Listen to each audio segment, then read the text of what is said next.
Bonjour. En cette fin mars 2025, il est bon de rappeler que nous devons commémorer le vote des Français il y a exactement 20 ans. Vote des Français contre le traité constitutionnel européen le 29 mai 2025.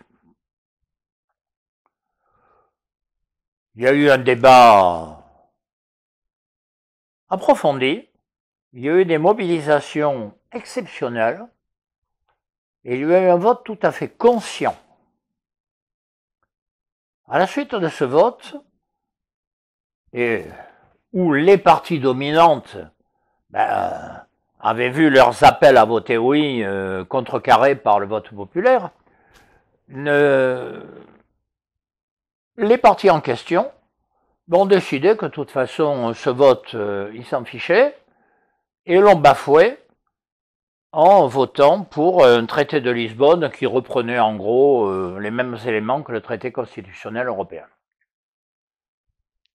Il est donc bon de commémorer cet événement, non pas pour le plaisir de faire une stèle de plus, non, pour justement rappeler ce que signifie ce vote et pour rappeler que les questions qui étaient posées alors sont toujours posées aujourd'hui. Ces questions, elles peuvent se résumer par quelque chose d'assez simple. On nous dit à longueur de journée, à longueur d'année, nous sommes dans un état de droit. Oui, bien sûr. Et qui saurait s'en indigner? Il est bon que les règles soient claires, précises, qu'on sache sur quelle base elles fonctionnent. Donc, qu'il y ait un état de droit, non seulement n'est pas critiquable, mais est même souhaitable. Encore faut-il, question qui semble-t-il ne trouble pas nos dirigeants, savoir qui définit l'état de droit. Car enfin, la moindre des choses est de constater que les peuples sont de moins en moins à la base de l'élaboration du droit. Contrairement, soit dit en passant, à tous les principes qui fondent le droit universel. Alors, la Déclaration des droits de l'homme et du citoyen, article 6.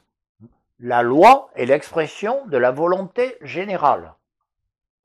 Qu'est-ce qui s'est exprimé le 29 mai 2005 sinon la volonté générale?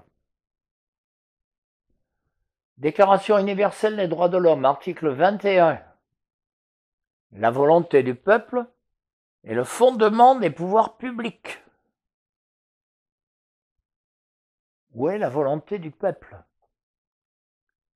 Alors bien sûr, on nous dit de ci, de là qu'on va faire des rencontres citoyennes ou des assemblées citoyennes qui sont tellement démocratiques que les élus sont tirés au sort, c'est-à-dire sans aucun mandat. Enfin, tout cela est une plaisanterie. La vérité, c'est que la volonté du peuple dans le système actuel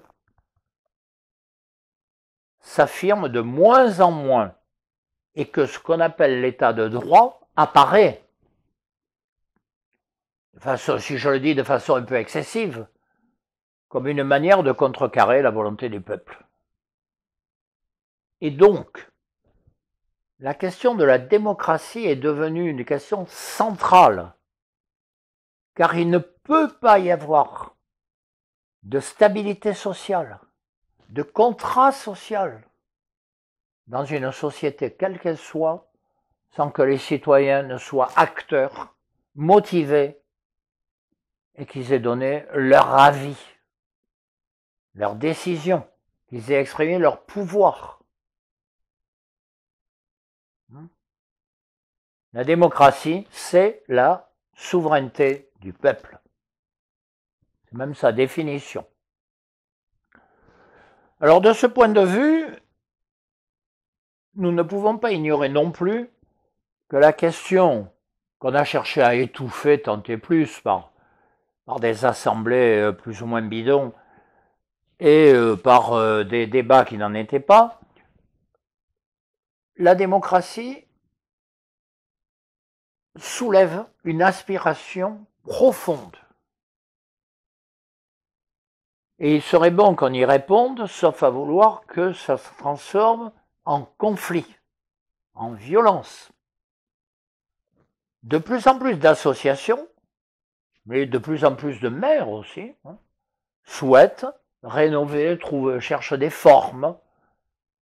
Nous avons, pour notre part, Association Bruno Constituante, recensé une 60aine d'associations qui travaillent pour la démocratie.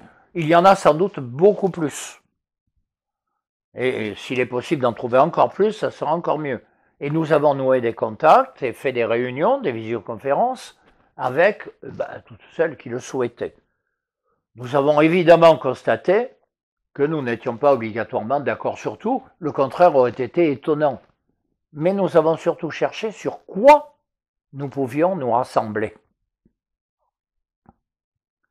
Et au travers de ce débat que j'évoquais sur l'état de droit, nous avons constaté qu'il fallait réaffirmer que le seul état de droit sérieux, acceptable, c'est celui qui garantit la volonté du peuple.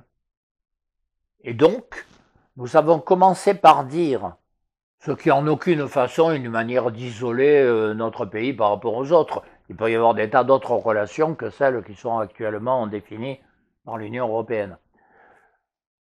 Nous avons constaté que la première chose était de réaffirmer la volonté du peuple